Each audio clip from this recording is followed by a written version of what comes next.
meeting. Thank you very much. Please take notice that action will be taken on the following items at the regular council meeting today, March 25th, in Council Chambers, Sparta Township Municipal Building, 65 Main Street. The regular meeting is opened at 7:15. All council meetings are now live streamed and can be viewed at the following link, www.youtube.com/Sparta Township/streams. Okay.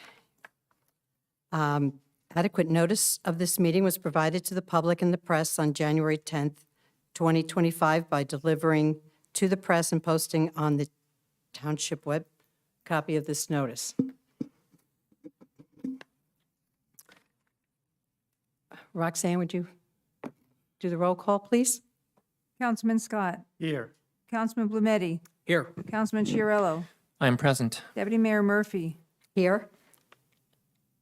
And Mayor Clark is not present tonight. Unfortunately, he had a family emergency, so we wish everything well, and he will be here next time. Thank you. I'd like to thank everyone for being here and all of you on live stream. And may we have a roll?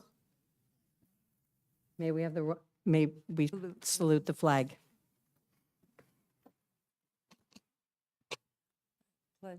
I pledge allegiance to the flag of the United States of America and to the republic for which it stands, one nation, under God, indivisible, with liberty and justice for all. Thank you.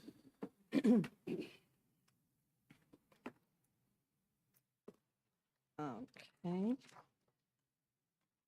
And we have a presentation this evening for Ford Stewardship Plan from Ms. Sharon Petzinger from the DEP.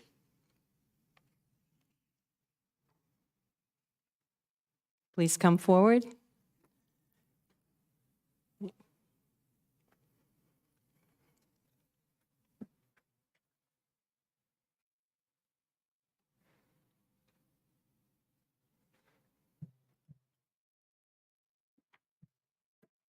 Thank you, guys. Thank you for coming out to Sparta and spending time with us. That's really a long drive.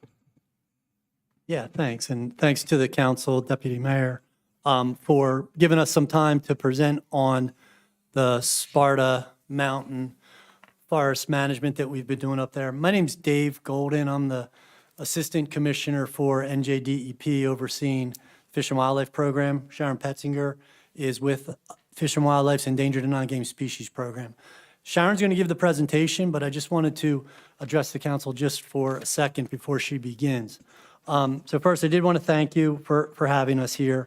New Jersey Fish and Wildlife, our agency, is responsible for managing all wildlife species within the state, everything from beetles to black bears. Often when people think about a state fish and wildlife agency, they think about what that agency does for hunting and fishing throughout the state. That's typically how people relate to fish and wildlife agencies. However, our agency has a fairly large endangered and non-game species program where we work to manage habitats for like all the species that not only are hunted and fished for, but those that aren't. And part of that responsibility includes managing for rare species. So those species that are either have formal listing as threatened and endangered, or those that are moving in a direction that gives us concern. So as Sharon presents here, one thing I want everybody in the council and in the audience, the public, those watching virtually, to keep in mind that this diversity of species that we have in New Jersey, certain species have narrow habitat requirements. And so what that means is habitats that they require to carry out their life cycle are different, right? So just like we have diversity in human beings, we've got diversity in species, and they need different things. Some species require wetlands, some species require uplands, some species require old growth forest, some species require very young forests, some species require grasslands. If we don't have all those habitat types in our landscape across New Jersey, then we won't be able to do our jobs to make sure that we maintain species in New Jersey, the wide diversity that we currently have, for all the public and all future generations. So that's an important thing to keep in mind as Sharon presents, is that not all habitat types work for all species. That's the diversity that we're managing for, so we can keep species in New Jersey's future. So I'm going to pass it on to Sharon, but please keep that in mind as she's presenting. Thank you. Good evening. Can you hear me okay? All right, great. As Assistant Commissioner Golden said, thank you for the invitation to come here to provide you with information about our forest stewardship plan on Sparta Mountain Wildlife Management Area and the results that have come from the management that we have conducted to date. Just a little bit about myself. I am the project manager for forestry activities on Sparta Mountain Wildlife Management Area. I am a wildlife biologist, however. I have a bachelor's degree and a master's degree in natural resource and wildlife management, and I've been working with endangered threatened species and non-game wildlife, particularly birds, in New Jersey for over 20 years. And about 10 years ago is when I volunteered to become the project manager for the forestry activities on Sparta Mountain Wildlife Management Area. In 2016, I believe we met with, not the full council in Sparta Township, but with the mayor, Christine Quinn at the time, as well as the former township manager, William Close, and I think a staff member, Janice Stevens, who I'm saddened to hear that she did pass away a few years ago. And that is a shame. So we discussed the draft forest stewardship plan with a subset of your council back in 2016. And in 2021, we met with the township, Sparta Township engineer on site to discuss concerns with any ingress and egress of the equipment and trucks onto Sparta Mountain roads. And here we are again to give you another update. So just a little background, Sparta Mountain Wildlife Management Area was first purchased in 1994. And that's the area in red, the southern part of the wildlife management area. And New Jersey Audubon also helped with the purchase and acquired the area in yellow, which I call the heart of Sparta Mountain. That's basically Edison Bog and the wetlands. And so it's kind of co-owned by both. We own it separately, but it's pretty much cooperatively managed between the two of us. In 2002 and 2007, the northern part of the wildlife management area, which I don't know if you could see is outlined in purple, that was purchased through a grant that Green Acres received through the USDA Forest Service. It's called the Forest Legacy Grant through the Forest Legacy Program. And a requirement of accepting that grant is to have a resource management plan. And so soon after the purchase in 2007, New Jersey Fish and Wildlife started developing the first forest stewardship plan on Sparta Mountain Wildlife Management Area. That was approved in 2009. A new forest stewardship plan was then approved in 2017, and that's what we're currently operating under. And in July 2021, we finalized an addendum to that forest stewardship plan, and it was basically the addendum was created in conjunction with a lot of the concerned stakeholders as a compromise to move forward. And so when we're talking about the goals and objectives of the plan, we need to understand what our goals and objectives are as landowners and managers of public trust resources. So the New Jersey DEP is tasked with managing and promoting natural resources. Down from there is New Jersey Fish and Wildlife, who owns the wildlife management area. And their goal, our goal, I guess, because it's me, is about fish and wildlife species, as Assistant Commissioner Golden talked about. So maintaining their habitats, their populations, and keeping that diversity. And then the bureau that I work for, the Endangered Non-Game Species Program, is within New Jersey Fish and Wildlife. And that our focus with that is for endangered, threatened, and non-game wildlife and their habitats within functioning ecosystems. We also need to consider the purpose of a wildlife management area, which is basically to maintain and manage habitats for a diversity of wildlife, as well as to maintain and manage public access for wildlife-related recreation. So all of that, I know this is a lot of writing, all of that came together, as well as public outreach and stakeholder outreach and internal conversations with 5 goals and a number of objectives underneath each goal. And so the forestry activities revolve around basically the first 3 goals. primarily maintaining ecosystem health and diversity.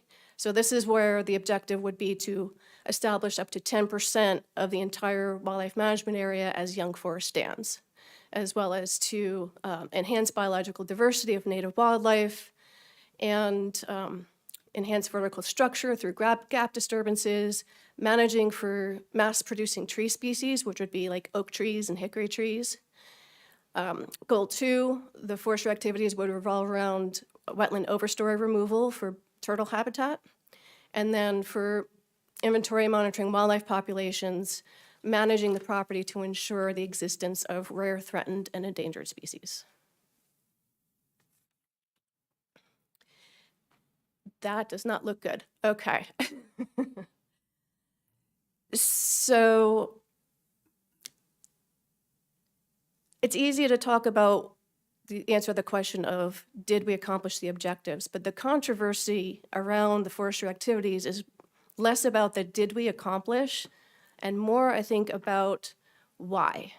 Why are we cutting the trees? Why are we creating young forest? Why are we doing things to enhance oak forests? And so this slide is a little off. But what this tells you is, in order to understand the why, we need to go back a few hundred to a few thousand years ago, and what our forests looked like before European settlement. And so in the upland forests, it wasn't like the old growth forest that you might imagine. It's not the super huge, large trees in a closed, dense canopy and in tangles of vines. In New Jersey, it did not look like that. It was primarily an oak hickory forest for the last 10,000 years.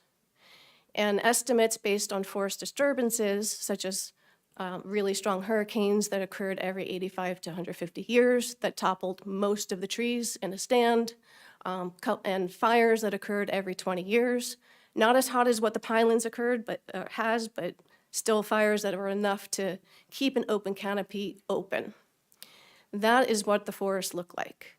So less than 7% of the forests of northern New Jersey was that old growth eastern hemlock forest that you would imagine. The rest was open canopy oak forests as well, and so that was about 25 to 40%, kind of a multi-age, semi-open canopy oak. And then we had a range from 10 to 50% of really open canopy and young forest just from hurricanes alone. That doesn't account for beavers or fires or other disturbances. And so in the old growth forest was less than 7%, and then the rest was probably a mature closed canopy forest like we have today. On Sparta Mountain Wildlife Management Area, over 90% of the forest is mature closed canopy. So we're missing a lot of the multi-age semi-open oak forests, and we're missing a lot of the young forest, and we're missing some of the old growth forests as well. And so the graph, if you can, that one actually you can kind of read. That's the age class distribution of the forest on Sparta Mountain Wildlife Management Area in 2010. And so what that tells you is that in 1930, when Thomas Edison abandoned his mining operations up there, all the trees started to grow back around the same time. And so that's what gives us what we have today. The past land use gives us a forest that is not entirely natural. What it would look like, given the estimates of less than about 7% old growth forest, which would be roughly 140 years plus, and the 10 to 50% young forest, which is the 0 to 19 year age class, that is a distribution of a natural oak hickory forest that would have occurred before European settlement, based on the literature in there. And so the wildlife is very intertwined with the vegetation. And we use birds as indicators, not just because I study birds and I like birds, but because they're good indicators. They're easy to monitor, and they have very specific habitat and vegetation types and structures that they need for breeding, for post-breeding, for migration. And so the wildlife have evolved with a mosaic of different habitat patches, from the disturbances, from the hurricanes, from the fires, from the beavers. And so wood thrush will nest in the photo on the left, the closed canopy, mostly closed canopy forest with a lot of vegetation vertical vegetation structure. But after their chicks leave the nest, they go to the young forest, which is the photo on the right. The young forest has a lot more cover in the shrubs and the saplings, and a lot more food. And so the longer the distance the chicks have to move to find that young forest, the less likely they are to survive. But on the other hand, we have the golden-winged warbler, which is one of our endangered species in New Jersey. They nest in the young forest on the right, but when their chicks leave the nest, they go and find that more mature forest with that vertical vegetation structure. And so they all have evolved with having these diverse mosaic of forest patches, age classes, and different structures. And what we found from 1986 to 2015, and this is primarily on private lands, the early successional habitat, the young forest, is targeted for development. So between those years, we've lost over 322,000 acres of early successional habitat to development on private lands, roughly 11,000 acres a year.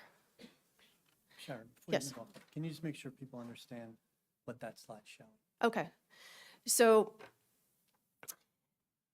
the green bar that's slightly, looks like it's moving down a little bit, the center line is 0, and then it goes negative below that center line and positive above that center line. So this is the change in the amount of acreage between 1986 and 2015. And so the green bar is forest, so it shows we lost less than 50,000 acres of forest in that time frame. We've gained less than 50,000 acres of other natural habitat, which is likely wetlands. And we've lost 332,000 acres of the successional habitat while gaining about that same amount in urban. So from that, that's how we can tell that the early successional habitat was lost to development because of that change in land cover. Thank you. On state lands where you don't have that development pressure, we have also lost the early successional habitat. So same time frame, 1986 to 2015, we have lost 44,000 acres, or around 1,500 acres per year.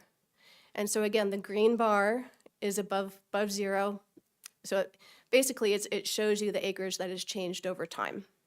And so the green bar is the forest that has increased over time, and the orange bar is the successional habitat, and you can see the decrease.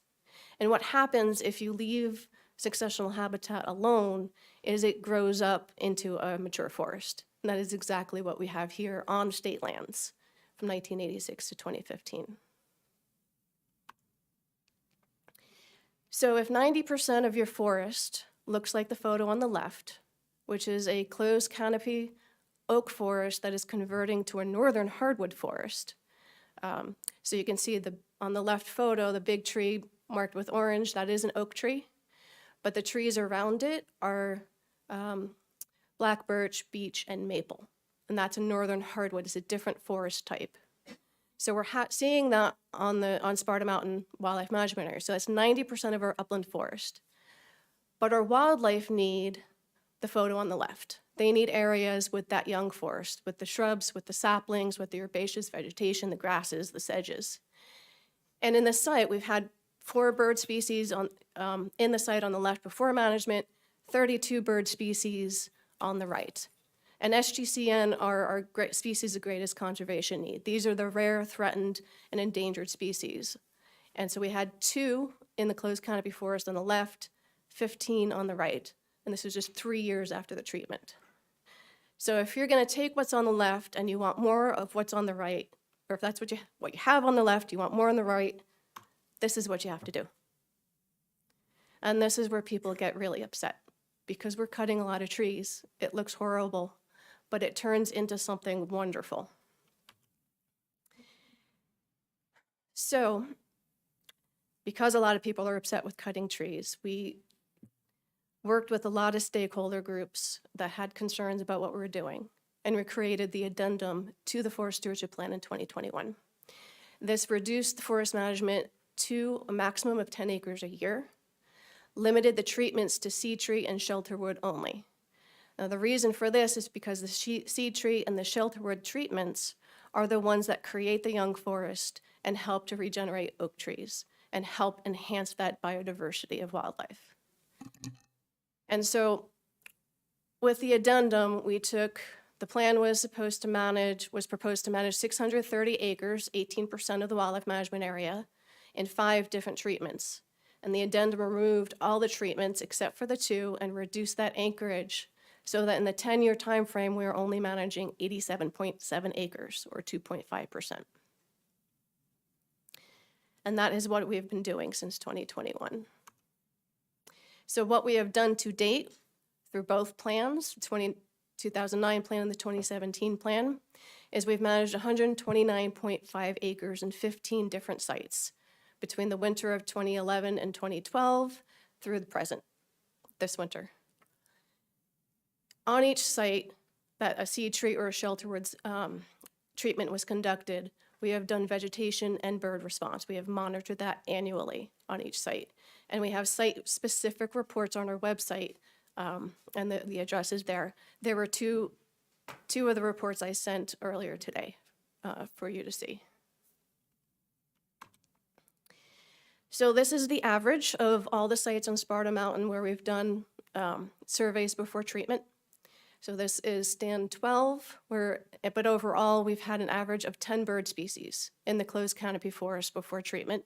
3 of them are rare and declining, and the photos of the birds are the ones that are most likely in those sites that are rare and declining. The eastern wood pewee, the great crested flycatcher, and the scarlet tanager. We then do the treatment. And the trees marked are the larger, more vigorous, and healthier oak and hickory trees. We also retain wildlife trees, cavity trees for bats and birds. And at least a third of the trees are left on the ground after they're felled. And it looks like a disaster hit because that's the intent. The intent is to mimic a hurricane with strong enough winds like an F2 tornado that will topple 75% of the trees in the area. 3 months later, so that work is done in the winter, usually it's completed by the end of March. 3 months later, this is what it looks like. The average bird species have already increased from 10 to 16, and the rare and declining species have doubled from 3 to 6 on average. The species that were there before the treatment are there after the treatment, plus a few more, such as the veery and the Baltimore oriole. We have sedges, native sedges and grasses that come in, as well as wildflowers, and oak seedlings start to regenerate. And this is all because there's ample sunlight from opening the forest canopy to let this vegetation grow. And this is pretty much the results of the bird surveys. So I know it's a lot. Before treatment is all the way on the left, and then it's amount of time after treatment on the right. The orange bars are the bird species of concern, the rare, endangered, and threatened species. And then the blue are other bird species detected that are not bird species of concern. And so you can see before treatment, the average and how it increases up to 2 to 4 years after treatment, and then pretty much plateaus after that. The red triangles, or are they triangles? Diamonds, sorry. The red diamonds with the error bars is the bird conservation score. And basically what that is another way to talk about how many birds and how many bird species of concern are in each site. And so basically each bird has a score. And the higher the score, the greater the conservation concern. So a bird that is state endangered would have 5 more points than an American robin that is not, so to speak, if that makes sense. The bird response and the bird conservation score, which is the blue line in this graph, basically tells you that the conservation value of the forest increases dramatically after treatment. Now this graph shows the changes in vegetation because that's what the bird conservation score, that's what the birds are responding to. And so the green is the tree cover, the yellow is the herbaceous cover, and the orange is the shrub cover. And so you can see after the tree cover is removed and opened up, the herbaceous cover in yellow starts to grow very, very quickly. And over time, the orange bar, which is the shrubs and the saplings, start to increase over time. And that's what the birds are responding to. Now, this is mostly native vegetation, and I say mostly because sometimes we find invasives, but the amount of invasive, non-native invasive plants is on the red line. It's way at the bottom. And that's a combination of the herbaceous, the shrub, and the trees that are not native and invasive that have been found in the site. So it's not a big concern because most of the vegetation that regenerates from the seed bank, we're not seeding, we're not planting, it's all natural, and it's almost all native. So 3 years after the treatment, we've more than doubled the number of bird species using the site and quadrupled the number of rare and declining species using the site during the breeding season. And these are all of the birds that are rare and declining that are likely to use the site 3 years after treatment. So to answer your question, are we accomplishing the plan objectives? Yes, for the most part. We are creating the young forest stands. We are enhancing biological diversity of native wildlife. We are managing for the growth of mass-producing tree species. We are managing the property to ensure the existence of rare, threatened, and endangered species. We are not creating habitat for basking turtles because that was removed in the 2021 addendum. And we are only partially increasing the forest structure or the vertical structure in the forest by mimicking natural gap disturbances. So we are doing large gap disturbances with the young forest and with the cedar tree and the shelterwood, which do the young forest and the open canopy forest. But the smaller gap disturbances we are not doing because we removed that from the addendum. So this is my last slide. What is being proposed for next winter, which is open for public comment now, is a seed tree treatment similar to the previous ones that I've talked about that create young forest. And it will be on 10 acres. It's still in accordance with the plan and the addendum. And it is not in Sparta Town. The site itself is not in Sparta Township, but the access is an existing unpaved road off of Edison Road in Sparta Township. So we know this will accomplish what we set out to do. We establish the young forest that will regenerate oak and hickory. It will enhance biodiversity and ensure the existence of rare, threatened, and endangered wildlife. So our comment period is open till March 31st, and you can submit comments by emailing me right there. That is all I have. Thank you. That was very, very, very knowledgeable, most thorough one I've seen. Thank you. Thank you. Does anybody have any questions from the dais? Dan? No, I think I'm good. Thank you. Okay, Mark. Thanks again for taking your time to come out here. It's probably a long drive. It's not that bad for me. I'm on Northern Office. Okay. That's good. Who exactly owns this land? So the property is owned by New Jersey Department of Environmental Protection and managed by New Jersey Fish and Wildlife. Just to clarify, I think I heard you say that at least 1/3 of the trees that are cut down are left on the ground? Okay, Yes. okay, thank you. That's it, 1/3? So, Roughly 1/3. It really depends on the treatment and the site. All of the crowns are left, and probably about 1/3 of the trees that are felled are also left. So it's probably more than 1/3, but to be safe, I say about 1/3. roots? The roots stay. The roots There- stay? Yeah. No, there's no root digging or root raking. Everything is left. Okay. How many total acres are we talking about that the DEP owns here in this subject site? Yeah, it's roughly 3,500 acres. Oh, Sparta Mountain Wildlife Management Area is 3,461 acres, approximately. And that's the reason you get 346 acres for 10%? For 10%, yes. And that's 10% of the total, that's the entire disturbance of this effort? Currently, because of the addendum in 2021, the disturbance will only be 87.7 acres, 2.5% of the entire wildlife That's management area. total? So total. In did this, you say? in this plan, the total currently is 100, that we've managed is 129.5 acres. And I believe we'll add another 20 acres before the plan expires, so that'll be 149.5 acres total. How many years is that over?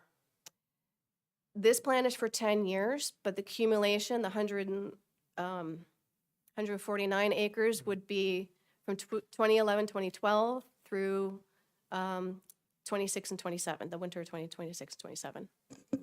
And I'll just add, the addendum itself, which extends beyond this plan, so like our plan beyond this plan, when we sat down with stakeholders and came to an agreement on the addendum, it would be, as Sharon mentioned, 10 acres per year, and we identified 20 sites. And so over the course of 20 years, would be 200 acres. And then if we moved on to year 21, we would go back to areas where we've already worked. So there'd be a rotation that we went around. So based on that math, if we're able to achieve our full goals here beyond this plan, and into the future, it would be 200 acres in management over the course of 20 years. And I Out of think, 3,500. That's correct. and I think the original scope was between 5 and 10%, and we're still going to be within that range, it sounds like. Yeah, so the goal for the young forest was up to 10%. The plan prescribed management for 6% to be young, up to 6% to be young forest. Okay. So roughly about that. Is the Audubon Society owned property separate and distinct from this and not affected? Is that Yes. correct? Okay.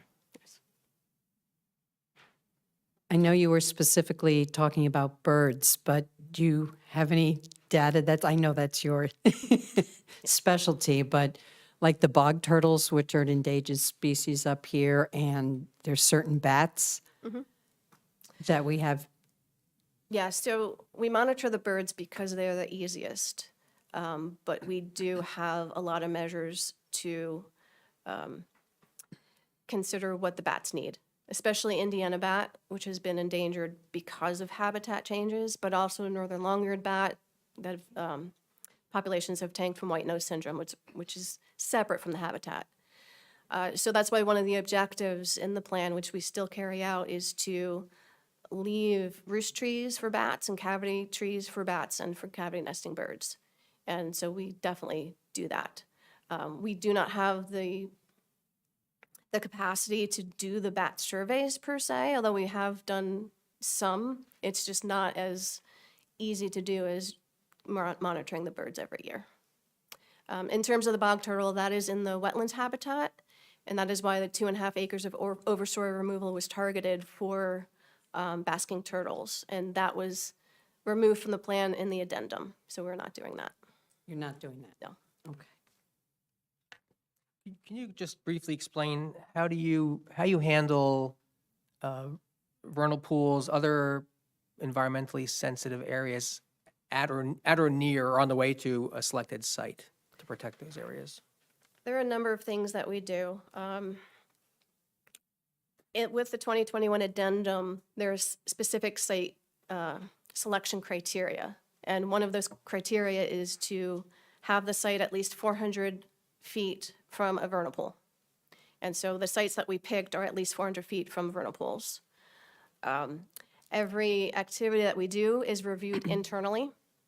So it's assessed for impacts to rare plants, to vernal pools, to other endangered and threatened wildlife, and any recommendations that they provide during that review, we implement. We also, with any other, with forestry activities, we have to abide by the forestry and wetland best management practices, which also dictate what to do in certain areas with, in regards to vernal pools and wetlands and things like that. Okay, good. Thank you.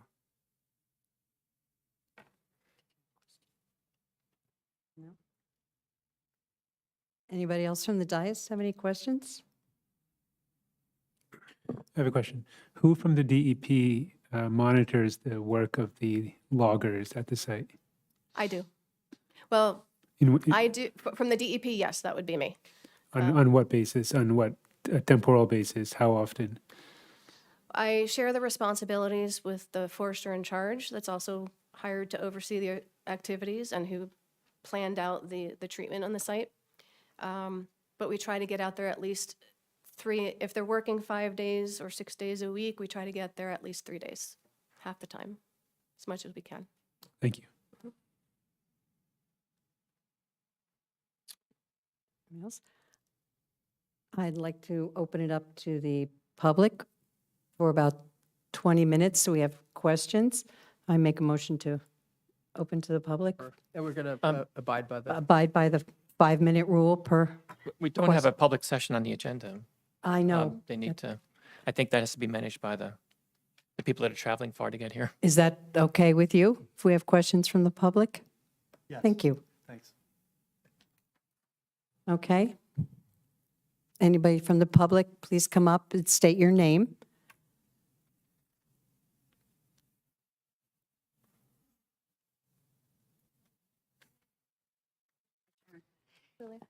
My name is Julia Summers. I'm the Executive Director of the New Jersey Highlands Coalition. I'm also a board member of the Pinchot Institute. The Pinchot Institute was created by Gifford Pinchot, who also created the U.S. Forest Service. I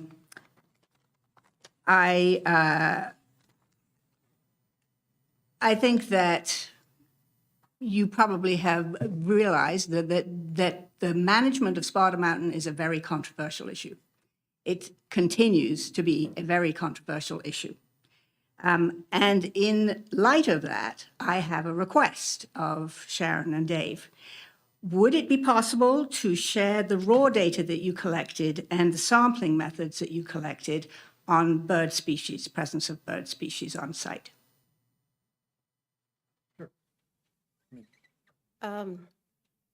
No. And I say that because we're not allowed to give out locations of endangered, threatened, or special concern species. Well, I think you know that the people who are interested in seeing this are hardly going to be sharing this. It's policy, but what I do provide is I created the site-specific reports that gives you the number of species. In those reports, I consulted with my the chief of my bureau, asking if I can provide the list of species in that site, and she said no for that reason. That said, I can absolutely tell you about the methodologies and all of that. I hope that we can, offline, we can pursue this, because I'm told by the scientists who are very concerned about this that there is real issues here.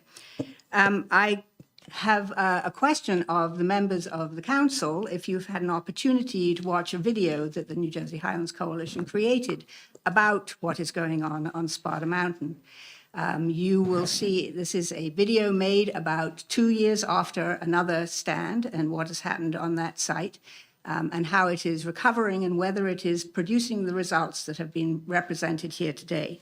And you will see that it is not.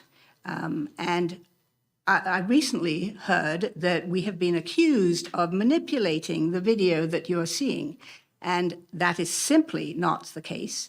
And we're happy to share all of the video taken with you, with the DEP, so that they can see that that is not the case. There are, as you know, there's been a lot of interest in this. We were told that the Division of Fish and Wildlife this evening, they've come a long way, I appreciate that, and have a limited amount of time.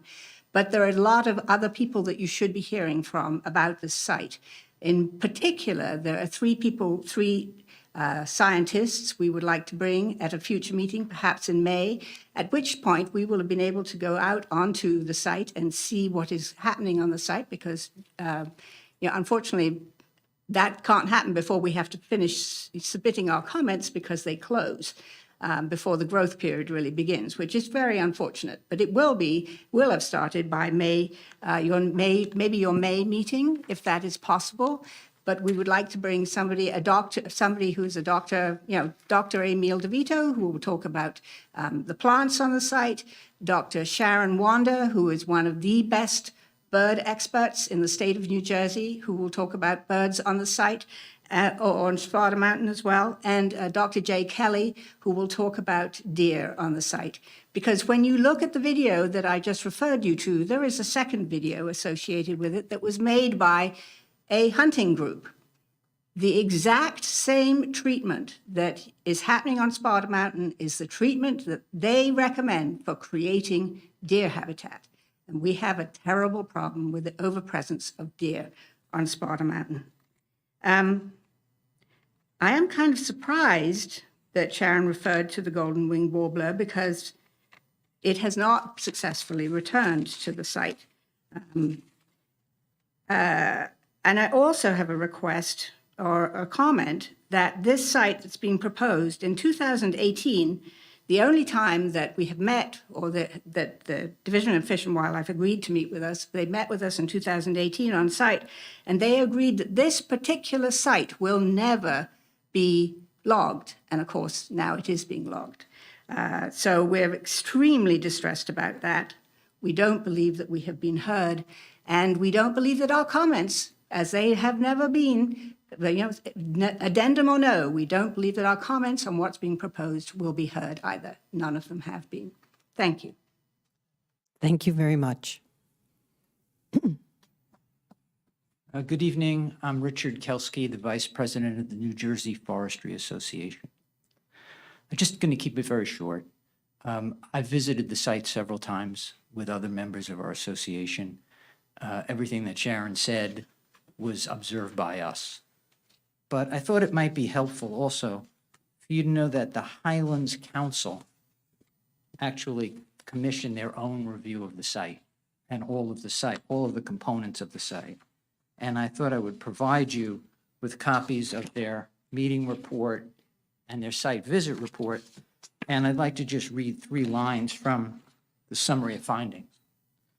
Activities align with those specified in the Forest Stewardship Plan. Anticipated tree regeneration is occurring on multiple sites. No observed activities of concern relating to highlands resources. I really, it's as simple as anyone could say it. And I mean, typically the Highlands Council is very critical of these types of projects, and that's not reflected in either of these 2 documents. May I hand this to you? Sure.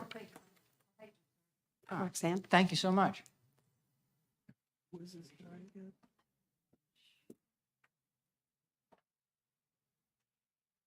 And other than that, we're available if you need any information from our side. We're really what I would call the go-to resource for forests in New Jersey. We've been around for 50 years. We just had our 50th annual meeting. And so we look forward to helping you in any way if you have any questions. But other than that, I thought that those documents were particularly instructive. So thank you very much for your time. Great, thank you. Did you give Roxanne your information on that as well? Share that with you guys. Thank you. Now, thank you. Hello, I'm Sylvia Salone, Executive Director of New Jersey Forest Watch. I live in Sparta, to Megan. I encourage the town and everyone to really review the peer-reviewed science. A great article piece is the Kellett et al., which I will provide for you, because it clearly debunks the young forest push, which we're hearing it's not only happening here in New Jersey, but it's happening all across the country. And our public lands, as well as Sparta Mountain in particular, was purchased with 100% Green Acres funds. It's on the DEP's website. And we New Jersey residents do not want to see our public forests continually degraded and destroyed under the guise of making them healthier. This is what's called the Young Forest Initiative. This is what you heard just a little while ago. To review the whole Sparta Mountain plan, over 2,500 comments, 5-1 against the plan, were submitted to the DEP. The first purported goal was to increase habitat for the golden wing warbler, a species that is doomed and who has hybridized with the blue wing warbler. Now you're hearing various morphed reasons purported for the continuing of logging. Our group proudly includes original members who in the 1990s played a key role in preserving this area. Now we find ourselves in a difficult position, advocating against the very department that should be working to protect our natural resources and not harm them. But unfortunately, the intact species that need the forest to be a closed canopy. Their needs are being ignored. Not only that, the vernal pools that were discussed before, we've seen impacts, negative impacts, soil compaction, soil degradation, as well as other environmental concerns. I thought the forest legacy piece was going to come up today, and I have an email from our Green Acres Department in questioning the acquisition of Sparta Mountain, because all of us here, if you're a Sparta resident or New Jersey resident, we paid for Green Acre lands.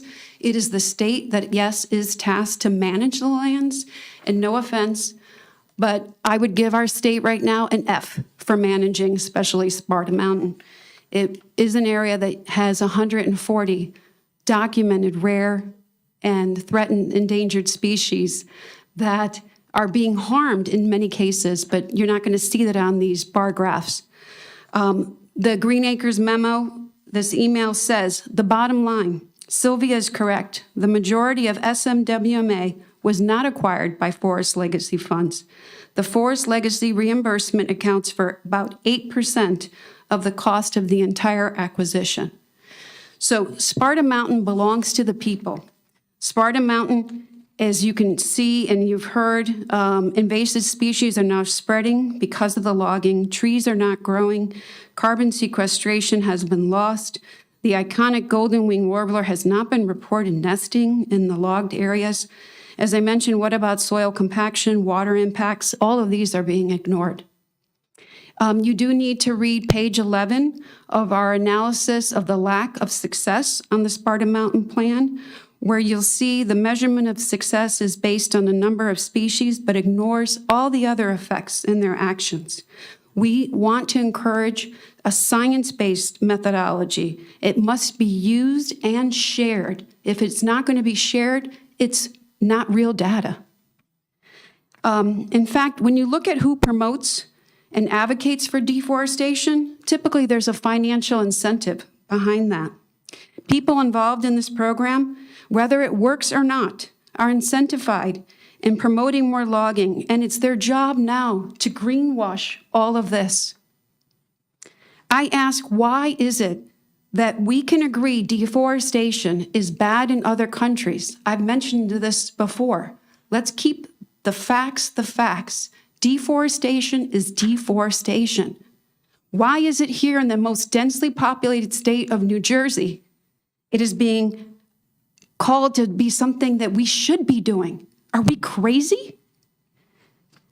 We will not believe this greenwashing, and we ask that the logging and deforestation stop. Over 138 acres, so I have about 10 acres difference than what you folks have.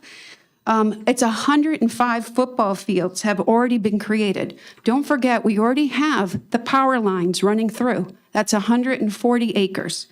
So we are already at more than almost the 300 when you include marshlands and you include the other, quote, early successional habitat that exists. Excuse so me, I lastly, don't let's wanna protect interrupt. our forests and not degrade them.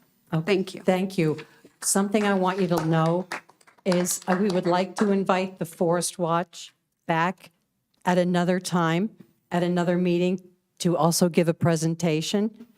So if anybody else from Forest Watch is here, I would please get together, put a presentation, and we will let you know when we have the next available, not unfortunately next week, but very soon. We would, May? I will check the calendar and I will get back to you. Thank you very much. But does anybody else have any questions for the? Jenny Derricks, Tap into Sparta. Where does the money come from to pay the loggers?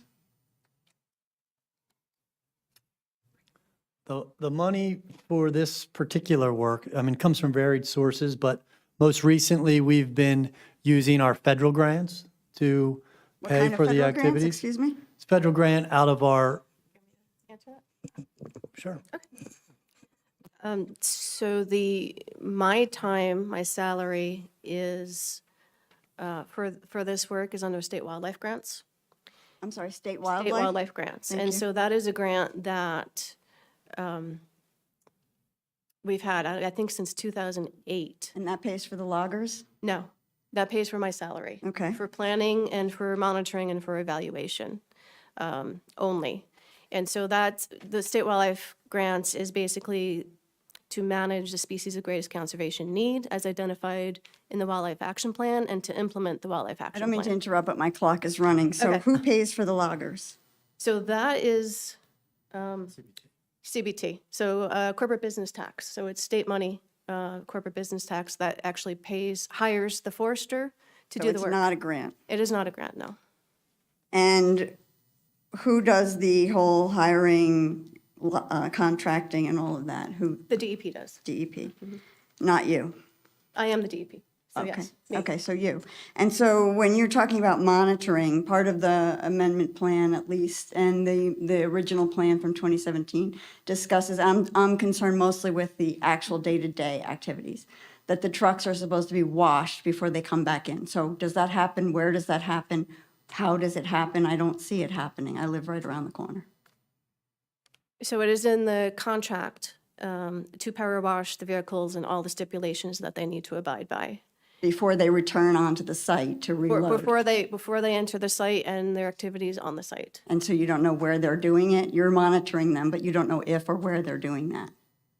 I don't go to where the vehicle is stationed to see if they power wash before, but I am on site when they bring the equipment on. And so you're confident that they're clean to Yes. the best of their ability? Yes. And the action of the trucks, is there a requirement that the land is supposed to be frozen, that the ground is supposed to be frozen? The ground, when you're doing the skidding activities, it's recommended that the ground be dry or frozen. So what if it's not? They do not skid. So why are there deep ruts visible right from Edison Road? I'm talking about 12 inches at least. So from Edison Road to the landing, that is just the vehicles driving onto the landing. So that doesn't count. That No, is that's part of- that is not the skidding activity. So the whatever happens until they get to the place where they're cutting the trees down, I'm sorry, I'm not up on the vocabulary, but what you're talking about, skidding, is that when they're cutting the trees down? The skidding is the vehicle with very large tires that goes to the site and drags the logs back to the landing. Okay, and so you're not worried about what happens from the road to that place, the impact that those trucks have on the land? You're not concerned with that? I am not concerned with that on the existing access road. When they're done with the work, that will be, what's called backbladed, which means they'll take the little skid steer and smooth out the dirt, and then we'll reseed it. Okay, so I can invite you back when it's done, and we'll walk the land, and you can see that the land is still rutted, that the big rocks that they put in for fill is still remaining, so that it's impossible for people who want to enjoy the forest to continue to enjoy the forest. You don't pull those rocks out, No, that is the gravel tracking pad that will probably stay. and that stays. And so you don't consider that as part of disturbing the forest either? That's not counted in your calculation? No, that is the tracking pad so that when the vehicles move off the site, they're not dragging dirt onto the township road. So the total impact of your logging experiences in the woods really only counts, you only count where they're cutting the trees down. You don't count the roads that you're creating in and out. And I know you're going to say that they're existing roads, but oftentimes, especially the one that is being logged right now, was a single track walking path. The access road being used right now is an old railroad that was constructed over 100 years ago that was used for vehicular access from the site that was managed in 2015 and is being used again. Okay, I'm going to go back to the money. Who gets the money from the trees that are cut down? That is up to the discretion of the contractor. So the contractor, you pay the contractor to cut the trees down, and they keep the money from where they sell the trees to. What they do with the trees that are allowed to be felled is at their discretion. And do you have any, so you have no idea? Excuse me, your 5 minutes is up. Okay, I'd like to give Ms. Derrick some more time. it's okay. Mark, we can, You can't do that. You can have my time. Thank you very much. Okay. I think our 20 minutes is just about up as well. I mean, I have to leave it up to you. Fine, they can continue. You all right? Sorry, I'm new to this, so I'm just catching up. Rob Otto, 41 North Shore Trail. So my understanding of the process, the need to involve humans in this, which has been handled since the last ice age, is basically to return to this early successional habitat, more of a heterogeneous forest, if I understand it correct. So because we're better at controlling forest fires, we have a need to kind of replace that action because beavers have lost habitat. We're stepping in. We still have hurricanes, right? We still have floods. So some of that is taken care of. So post Edison, 1930s, you're saying that we basically got a clear cut, trees grew in that space and they're approaching end of life. When a tree falls, it creates a snag, right? That creates habitat for these animals, but you want to kind of goose the process and open it up to encourage the successional growth, those frontier species that would come in and occupy those 10-acre swaths. Is that my understanding? That's the process. I'm just trying to understand it. So then if that's all true, what accommodations are you making to control the deer that are going to graze, I think, on the native species that would try to occupy those spaces immediately? And then are those spaces, I know they're backbladed, but are they are the native plants and non-natives, I guess, able to take root in that? Do you prep the soil? It sounds like you maybe do some seeding, if I have it correct. But, and then what about, the deer are gonna go after the young trees that are gonna try to come in there. My concern is that I think as presented, I understand the rationale, but the reality might fall short, right? The deer are gonna come in after the fact, they don't know the plan, and they're just gonna eat everything in sight, and they're gonna prefer the stuff that's on the menu that they like to eat, which is the native plants, right? The native trees, the young saplings, and then it's gonna kind of leave a space for the non-natives to proliferate, the invasives to proliferate. Do you guys have a control? Okay, you do, so great. So could you tell me about that? Sure. Sorry. No, that's a lot of questions. So I I'll start with the deer. So when you have a large area with a lot of forest and not a lot of agriculture and not a lot of residential areas, by default, you have a lower deer population. You add to that high hunting pressure, like we find on a wildlife management area, and that helps to keep the deer in check at a population where when you do this work, it does not prevent the regeneration. And we have seen that. We actually put in a deer exclusion fence in 2011, 2012 on the first site that we managed to determine if there were deer impacts. And people measured the vegetation inside and outside of the fence, in the cut and in the closed canopy forest, and found no difference between the two. So you determine that you don't need the fencing probably? So we don't need, the fencing is still up, but we do not need the fencing. We have not needed the fencing for regeneration. So that Yes, was, that was your first one, was that WMA stand 1 then? Yes. So stand 12 is like, you showed a picture of that like great and heterogeneous. So, but I'm hearing that might not be indicative of the reality of subsequent stands or other stands. Can you speak to that? Which is one of the reasons we monitor the vegetation. If it is not regenerating the way we expect it to or want it to, and it is because of deer, we will likely put up a deer fence, deer exclusion. Oh, and so with the heavy machinery coming in, dragging stuff out, what accommodations are made? I know that it sounds like you locate vernal pools, you avoid them. What can you do to kind of protect the forest floor? All the animals and the invertebrates that call the forest floor and the leaf litter their home. It sounds like, I get it, you're using birds as your proxy. That's an easy and good proxy, but what accommodations are you making to protect the forest floor? So doing the management in the wintertime is the first step that we do. The equipment used to move the wood is limited to a single access road, or what we call a skid trail. And then when it moves across the site, we do that when the soil is dry or frozen, so to minimize rutting. If some ruts occur, we backblade it. And then the landing and some areas that might be disturbed, we then, after everything's backbladed, I do seed it with a cover crop for fast growth, and also with native grasses and wildflowers. And my time's up, but I was just curious because I thought leaf litter and all that surface material provides crucial habitat for overwintering organisms, but I guess we're not worried about that. Not on the access roads as much. All right, thank you very much. Thank you very much. And sorry, we're going to have to move on. If anybody has any other questions, they may email you or email us, and we will get the questions to you. Is that okay? That's fine, thank you. Okay, thank you very much. I want to thank you both for your presentation and thank all our residents for coming out. And any other, like I said, any other questions, please email us. We will get them to you.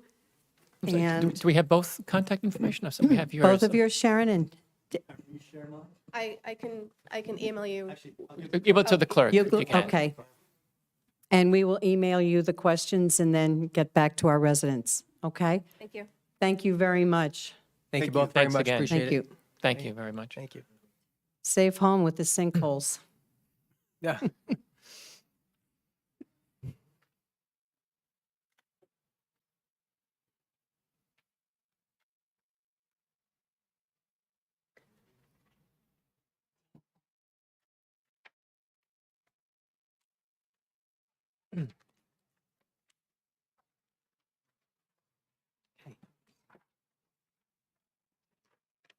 Okay.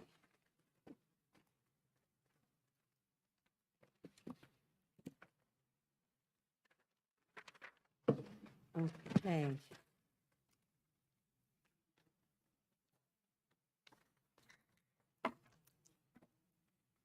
Next, I have minutes on the agenda, and the minutes are, three of them, Councilman Scott and I cannot vote on because we were not here at the time. We were not elected. So, I make a motion that we table the approval of the meeting minutes for March 26, 2024, April 9, 2024, and June 11, 2024.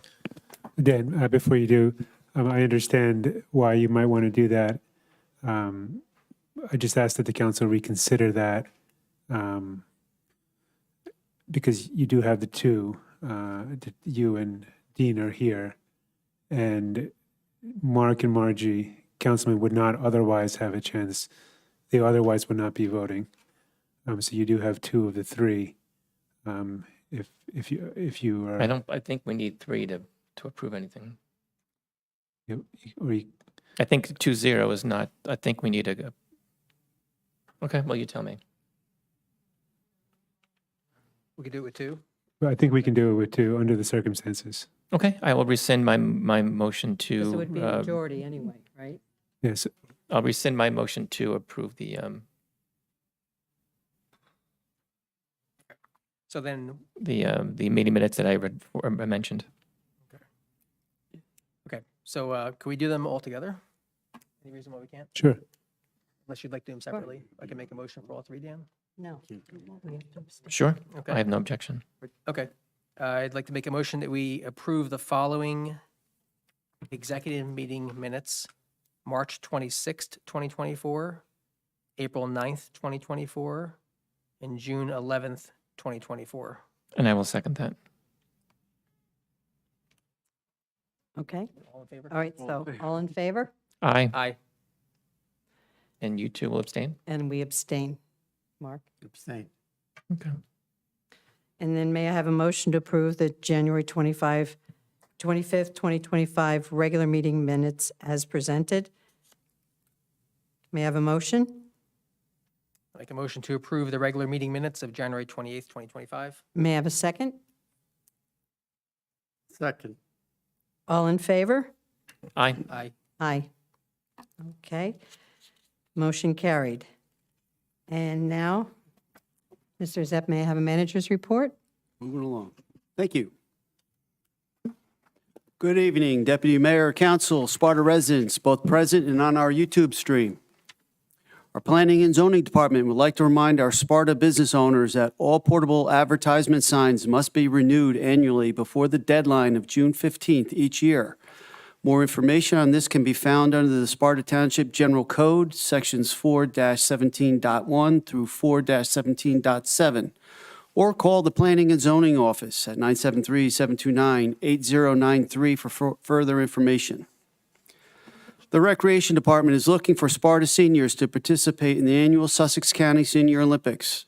Please contact Emily Fisher, Senior Coordinator, 973-729-2383, or stop at the Recreation Office located at the lower level of the Sparta Library. The Recreation and Senior Citizen Division are finalizing details for the Spring-Summer Program Activity Calendar for 2025. Information will be going out next week with registration starting on April 16th. Please be reminded that April 5th and 6th are the Sparta Bagot Days to help keep Sparta beautiful. Please see the Township's website for additional information on how you can participate. A big thanks goes out to Mitch Morrison, who heads up this event every year for the town. Our Public Works Department has been busy these past few weeks addressing storm debris and tree cleanups around various township roadways.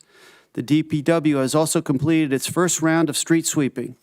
This is a good indication that winter weather is behind us. Our annual paper shred event will be held on Saturday, May 31st at Town Hall, rain or shine, from 9 a.m. to noon. This year, we are adding to this event electronic device recycling, commonly known as e-waste. Please see more information on the Township's website. Chief McCarrick will now present his portion of the manager's report. Thank you very much, Mr. Zepp. Yeah, before we go on, I have a question. So the Senior Olympics, isn't that in September? I noticed it's Sussex County Senior Olympics. So I would have to check with Jean or Emily. She's the senior coordinator on this. But this is what she had given me. So if you'd like, we'll double check on that. Okay, thank you. Sorry, go ahead, Chief. Okay. No problem. Good evening. Thank you, Manager Zepp. Thank you, Deputy Mayor, Council. The Police Department was awarded $7,000 through the New Jersey Division of Highway Traffic Safety Distracted Driving Crackdown Program. The money will be used for police to enforce texting and driving, distracted driving laws. This campaign of Put the Phones Away or Pay will take place during the entire month of April 2025, and you will see extra patrols during this campaign in Sparta. On March 13, 2025, Captain Snyder and I went before the New Jersey State Association of Chiefs of Police Accreditation Commission Board for our hearing with our accreditation status. I'm very proud to say that it was a unanimous decision by the board to approve the Sparta Township Police Department as an accredited agency. Again, I would like to thank our Township Administration, Manager Zepp, Mayor Clark, and the Council for their support in this achievement. And most importantly, I'd like to thank all the employees of the police department, both sworn and non-sworn, for their buy-in on the professional achievement. A very special thank you to retired Lieutenant Adam Carberry and Captain Snyder in the back for their extended efforts with this accreditation management. It's a lot of work. It's a lot of extra work on top of everything else that they were doing. And the New Jersey State Accreditation Program Director, Mr. Harry Delgado, will be attending an upcoming council meeting, I believe, April 22nd. To present on the accreditation program. And that's all I have to report. Thank you. Thank you very much, Chief. You're more than welcome. You don't have to sit through the whole meeting if... Okay. Okay. I asked them to stay. Oh, you did? Oh, thank you. Thank you for staying.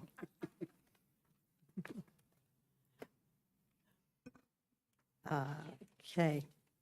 I think we need to approve. Do we the need manager.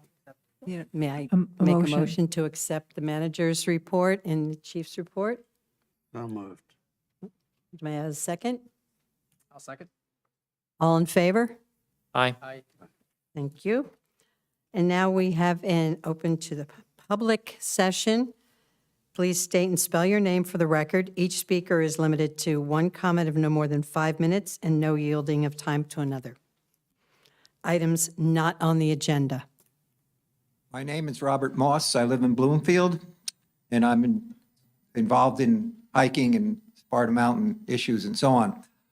I did not get a chance to ask questions. I seriously question how the council handled that, not letting everybody ask questions of Ms. Petzinger. However, I'll just make 3 comments. Some of the things she said were very problematic. Like she said, if I understood her correctly, rare, threatened, and the data on rare, threatened, and endangered birds could not be shared because their locations can't be known. Well, I was once shown the location of a swamp pink. You may or may not know it's a very rare plant, but it doesn't fly. Birds fly.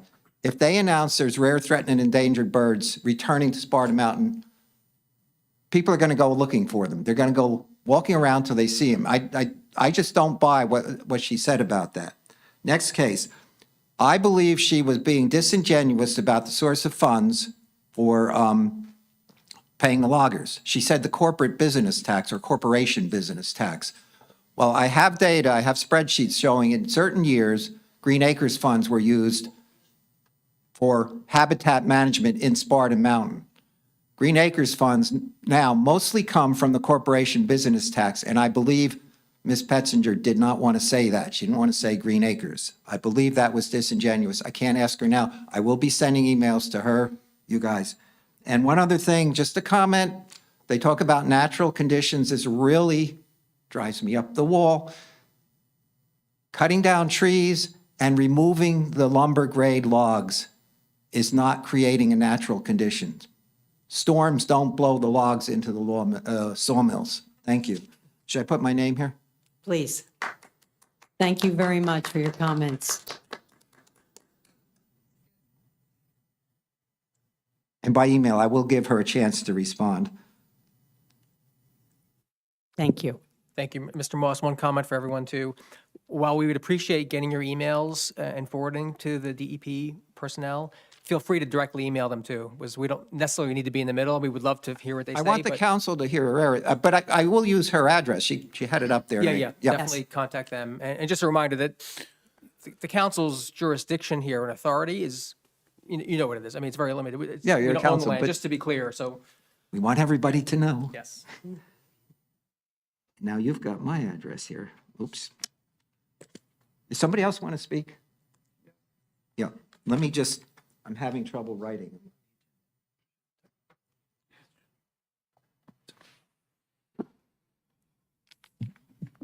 Good evening. My name is Frank Vitolo. I'm an attorney with Sills, Cummis & Gross.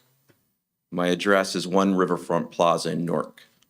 I represent Diamond Chip Realty, which in November 2021 filed an application to construct a rail-dependent warehouse at 33 Demhurst Road. Rail-dependent warehouse is a permitted use in the ED zone district. Over the past 4 years, instead of providing Diamond Chip with a timely, fair hearing on its permitted use application, Mayor Clark, Anand Dash, the Planning Board, Sparta Responsible Development, members of this council, Tap Into Sparta, and others have engaged in an illegal conspiracy to delay, obstruct, and defeat the Diamond Chip application. Among other improper acts, you purged nearly every member of the Planning Board and replaced them with conflicted SRD members who refused to recuse themselves from this application, forcing Diamond Chip to sue you. You have repeatedly tried to force the Diamond Chip application to the zoning board by characterizing the project as a trucking terminal, even though your own attorneys and planners testified that it was not. You hired the co-founder of SRD and primary objector to this application, Anand Dash, to be the township attorney. And then you appointed Mr. Dash's lawyer in his objector case to be planning board attorney. When we demanded that Mr. Dash, Mr. Warner, and other SRD members recuse themselves from this application, Mr. Dash's response was, "I'll look into it." By these and other improper acts, you have violated Diamond Chip's constitutional and civil rights to a fair hearing in Sparta. You have also tortiously interfered with Diamond Chip's prospective business opportunities, and you've also violated IRS rules by using SRD as a political machine to churn out conflicted Sparta elected officials and board members. Enough is enough. Yesterday, I filed a 50-page, 6-count complaint in federal court against Sparta Township, the mayor, the council, the planning board, the town attorney, SRD, and the Highlands Coalition. We have also asserted claims against the following defendants personally because their improper actions were outside the scope of their official duties. Neil Clark, Anand Dash, Mark Scott, Marjorie Murphy, Daniel Chiarello, and Dean Blumetti. We are asking the court to move the Diamond Chip application out of Sparta into a different jurisdiction so it can get a fair hearing. We're also asking the court to award Diamond Chip $100 million in damages and attorney's fees. Board members, if we cannot resolve this matter, the next time you see this face will be across the table from you during your depositions. Trust me, it's not where you want to be. Thank you for your time this evening.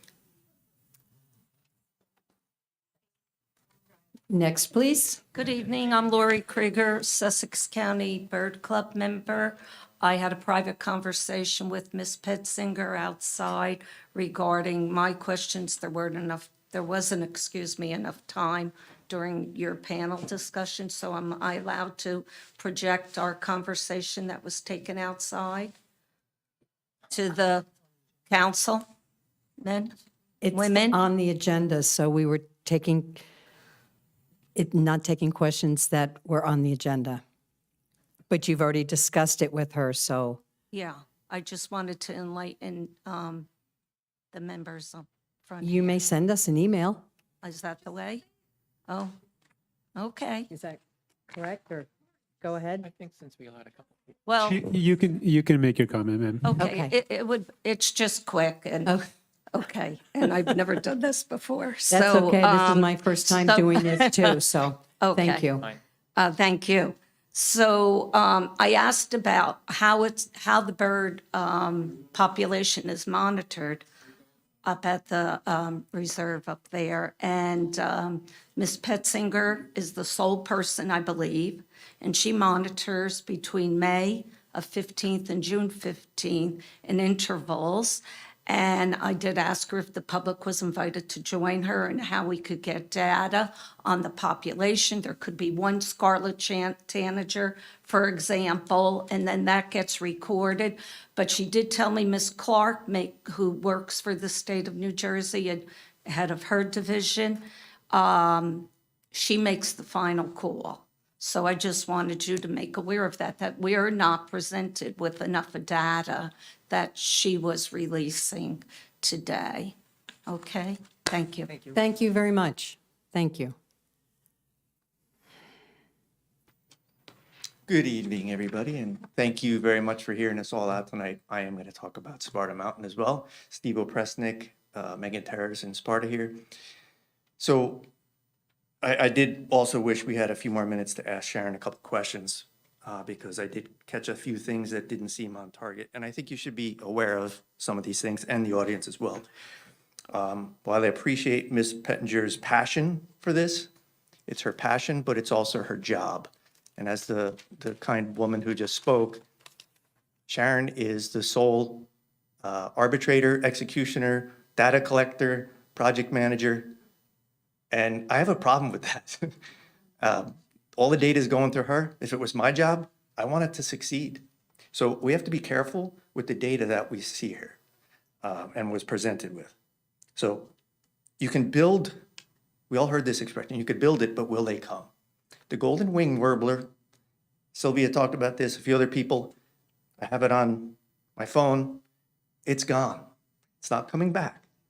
They're measuring it, or originally were measuring it for the golden wing warbler, but other bird species, the data she's presenting, is it real? We don't know. I also want to talk about the endangered species and why Sparta Mountain was saved. in the 90s. All the threatened, rare, endangered species, right? They're not taking that into account. They're looking at the birds and the birds only. We have to be cognizant of all the other species that use this environment for their habitat. They're ignoring it all. So there's a lot of questions that I wanted to ask. I'm not going to bother you with all that. I will email Sharon with it. But again, Sharon mentioned forests 1,000 years ago were hit by hurricanes and forest fires. Should she get that in stone somewhere? Is that chipped in stone? I don't think there's a record of that. So where's that data coming from? So again, I can't wait to have a formal presentation in front of you all in May, and looking forward to that. So thank you again. Thank you very much. Thank you.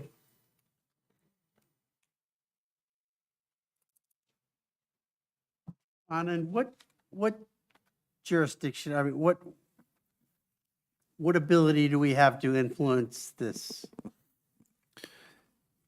The state DEP owns the land with respect to the funding that came about with the Green Acres. However, any interested party that determines through research and experts that the state is not complying with their own regulations and or the forest management plan may raise a question, and that question, if further investigated, leads to noncompliance. Any interested party can file. In fact, the DEP has a specific statute that makes reference to any citizen may file an action challenging the actions of the DEP, and the burden of proof would be on those citizens to challenge the DEP's compliance with their own plans. So Sparta Township has standing. Whether or not it wants to pursue such an investigation is up to the council's discretion. Thank you. Thank you. Any other questions? Okay.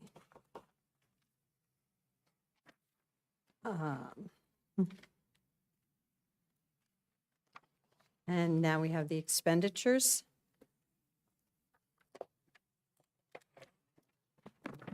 Mark, would you like to read the expenditures, please? Sure, I move that we approve expenditures of $6,571,703.97 for the month of March 20, as of March 25th. I'll second. All in favor? Aye. Aye. Aye. Thank you. So approved. There are no ordinances, hearing introductions, but we have the title ordinance 2521. We have ordinance 25-10, an ordinance of the Township of Sparta, amending portions of Chapter 8 of the Township Code entitled Filming.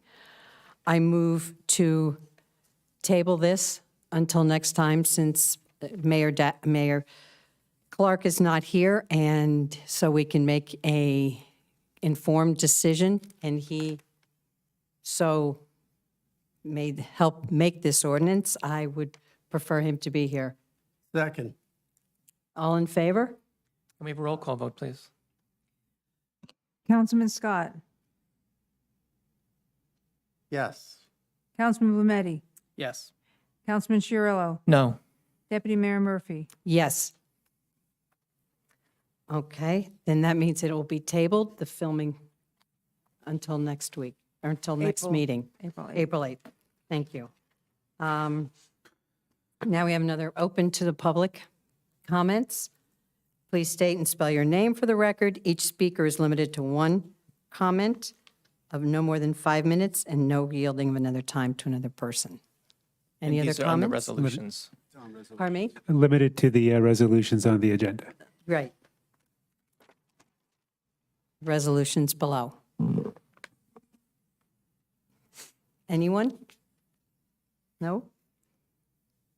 Okay, thank you. Then I have the reading of the resolutions. Resolutions, I'm going to read Resolution 9-1, resolution authorizing tax collector to refund tax overpayment. May I have a motion to approve? Resolution 9-1. So moved. All in favor? You'll second? Second. All in favor? Aye. Aye. Aye. 9-2, resolution authorizing the extension of temporary appropriation for operating budgets. May I have a motion to approve? So moved. Second? Second. All in favor? Aye. Aye. Do these Resolution, collectively? pardon me? Could we do these collectively? Could, These two we can. Resolution 9-3 and 9-1-day ABC Social Affairs Permit, Sparta Community Food Pantry, and 9-4, one-day ABC Social Affairs Permit, Kiwanis Club of Sparta. May I have a motion to approve these? I make a motion to approve Resolution 9-3 and 9-4. May I have a second? Second. All in favor? Actually, do you need to recuse yourself if you're a member of the Sparta Food Pantry board? Oh, yeah. Yes. You should, yeah. Okay. So I So, recuse we myself. should back all this out and do them separately. That's why I was doing them separately. okay, right, sorry. Fine. Okay, we do. So 9-3, one-day I'll make a motion- ABC. I'll make a motion to approve 9-3. Second. All in favor? Aye. Aye. I abstain. 9-4, one-day ABC Social Affairs Permit, Kiwanis Club of Sparta. May I have a motion to approve? Make a motion to approve 9-4. I have a second? Okay. Second. All in favor, say aye. Aye. Aye. And 9-5, resolution authorizing an updated fixed asset management plan of the Township of Sparta in the County of Sussex, New Jersey. May I have a motion to approve? Jim, what does this mean? I'll go to my finance team. That was yours? Yes. So every year when we do the audit, we have a company that comes in that does all of our fixed assets, and they have to inventory everything. Years ago, the limit was $1,000, and the state has has increased it to $5,000. This is a resolution to bring it to the $5,000. Oh, sorry. Yeah. Can you speak into the microphone, please? Yes. So Well, you everybody at can't- home You can can't hear. hear my loud mouth anyway. This just brings it up to the state level of the $5,000. I make a motion that we accept Resolution 9-5. May I have a second? I'll second the approval. All in favor? Aye. Aye. Aye.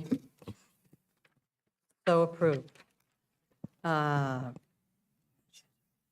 I have 9-6, resolution authorizing transfer of calendar year 2024 budget appropriations, amending resolution number 24-205 attachment. Are we allowed to vote since we were not here in 24? No. Okay. So No. can, do you two want to make a decision? Well, we're authorizing the transfer of the funds. You're amending the ordinance, so, I'm sorry, the resolution, so I believe you can Oh, vote. so this brings it Your current? council is now. So it brings it current? Yes, Okay, because So we're the amending a the part. budget Okay. is still in place for '24, so you can vote on that. okay. I think so. yeah. Thank you. So I make a motion to approve 9-6. May I have a second? I'll second. All in favor?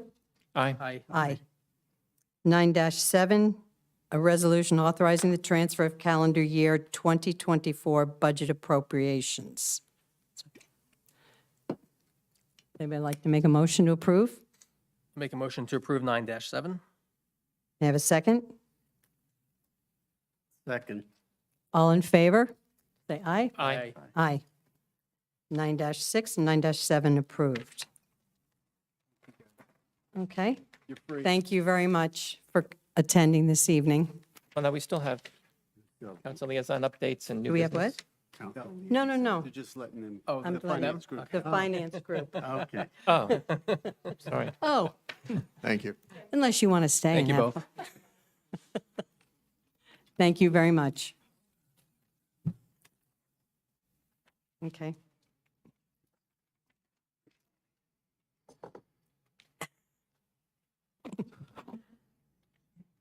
Council, council liaison updates.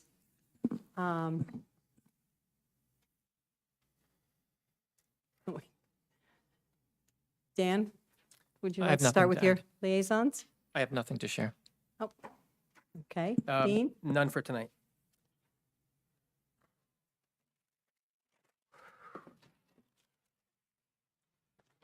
Mr. Scott?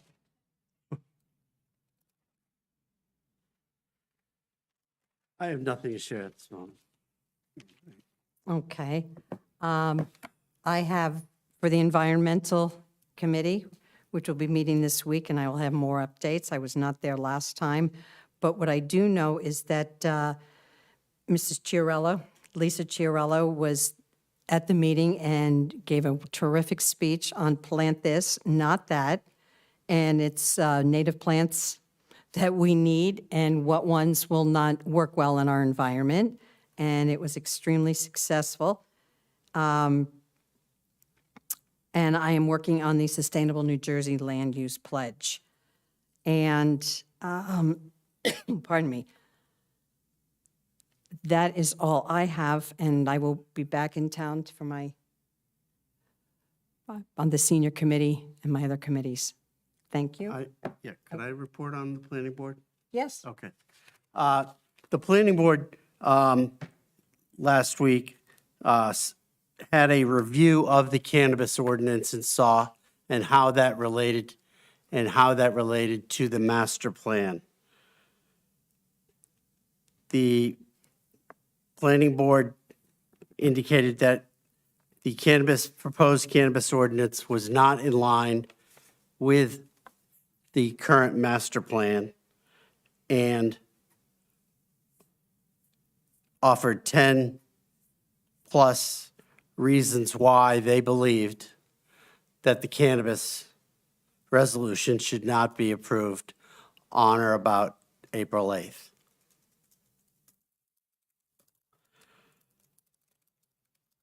That's all I have at this moment. Councilman Scott, why was the planning board opining on the merits of the resolution? Because they wanted to. And their job was to or evaluate the ordinance, proposed ordinance against the master plan for a consistency review. The Township Planning Board, under NJSA 40:55D-26, has the referral power to, in addition to advising on the consistency, can make recommendations that are not binding on the council, but they are entitled under the municipal land use law to make recommendations for the council's discretion. Whether or not those recommendations go to the merits of the ordinance is a arguable point. And those merits can be part of a consistency review. To the extent that the recommendations are intertwined with the consistency review, again, it's an arguable point. Thank you. Thank you. Thank you, Mr. Dash. I just wanted to point out that the vote to include all those items was unanimous by the planning board in their concern about allowing cannabis in Sparta. Thank you. Thank you. Are there any unfinished or new business? None for me. None from me. No? Any unfinished or new business? Mr. Zepp? No? Now we have our final open to the public. Any comments from the public?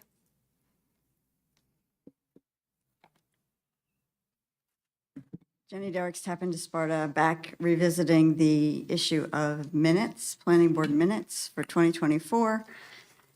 There are missing 16 of 26 meetings, 26 meetings in 2024, and there are only 10 minutes approved. 2023, of 19 meetings in 2023, there are missing 11 meeting minutes, so there are only 8 approved for 2023.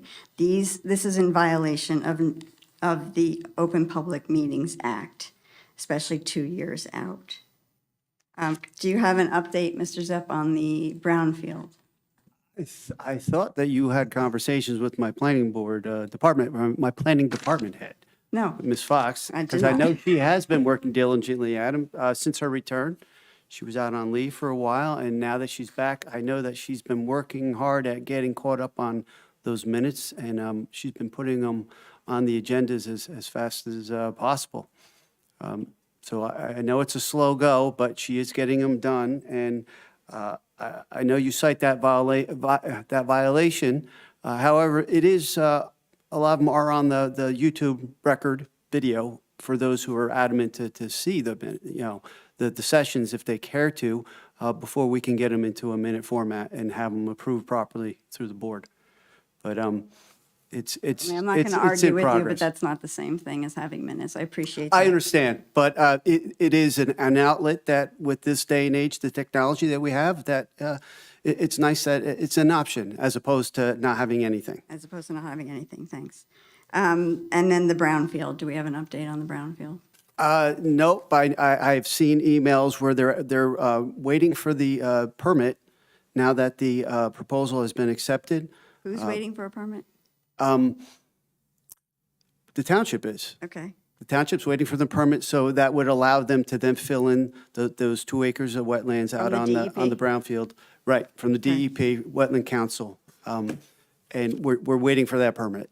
And Is there any other work that can be done in the interim by the contractor for the well, utility? the contractor has done a lot of site work. They've done density readings, getting ready for ballast locations and all that. And I do know that they will be in front of the planning board shortly to present their application for the site. And do they need any further approvals from the state? They need to get approval from the BPU, is that correct? Right, and I think they're applying for that brownfield incentive Okay. as well. But we know that that was contingent on closing the landfill, and we can't close the landfill until we mitigate the wetlands. So it's that domino effect that we're waiting on. Okay, thank you.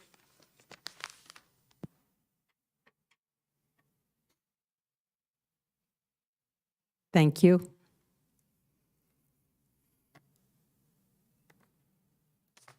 Rick Finkel, 13 Hayward Road. A couple of things, comments and a question. One is, I was concerned that we limited the conversation with the DEP to 20 minutes.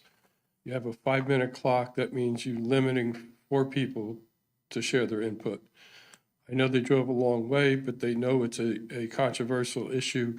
I think we need to allocate more time to the public when we have controversial discussions like that. Speaking of controversial discussions, there was a lot of strong, I'll say, evidence that not everything we were told by the state is accurate, or at least there's 2 opposing discussions. I was a little concerned that we, as a council, didn't go back to the state and have them comment on some of the comments from the public. I think it would have been wise for us to have them share their opinion on why they're accurate and the opposition is not. I would have liked to see that dialogue, or at least the rebuttal. Some of the questions were already answered. Green acres is part of our tax. Isn't there a 2 cent per 100 or something like that? No, that's an open space tax. It's different than the And Green that's Acres separate. program. So Yeah, that's the Sparta taxpayers- money that goes toward open space Okay, but funds. Taxpayers are not directly funding? Not Green through the Acres? municipality. The municipality funds the open space, Okay. our own open space fund, but the Green Acres program is a statewide fund. 86% of a penny, Goes to open 86 space. basis points, yes. It's less than a penny. I just, personally, I don't want to be funding the acquisition of land for the state to come in and strip it down and sell it off for a profit and tell us they're doing a good thing, right? Point well taken. I just have a problem with that. The other thing is, I don't know if it was the state or the council, but we had this presentation 4 business days before the deadline for public comment. And I don't think that leaves enough time for the public to become aware of it and then submit their comments by next Monday. So I don't know who does the scheduling, but I think that's something to pay attention to. And the only other thing is, I know we do a lot of transfers from accounts to accounts. I don't see where we're going to fit $100 million into that transfer. So based on the guy who was, they said the attorney here. So anyway, that's sort of a joke. But anyway, thank you. Thank you, Mr. Finkel. Anyone else? I would like to make a comment, and our sincere heart and wishes go out to the Ragstad family. Chief Ragstad's mom passed away.